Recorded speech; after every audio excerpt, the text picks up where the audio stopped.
2011 Kia Forte Coupe. Should be the same for other Kias also. I'm gonna show you how to replace your cabin air filter. This is gonna be right here.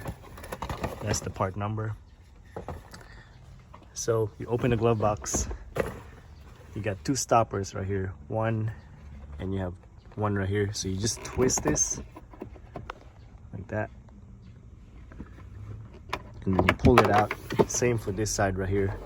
Then the whole glove box will open. Then you have a cover right here. Right there, you just press on these two tabs and then you pull it out, and then you're gonna pull out your old air filter.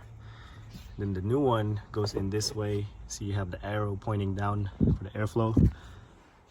So you just stick this in there like that, and then you put your cover back on, and then put your stoppers back on, and that's it. Hope this video helped you guys out. If you guys got any questions, comment below. Give me a thumbs up, click on the subscribe button.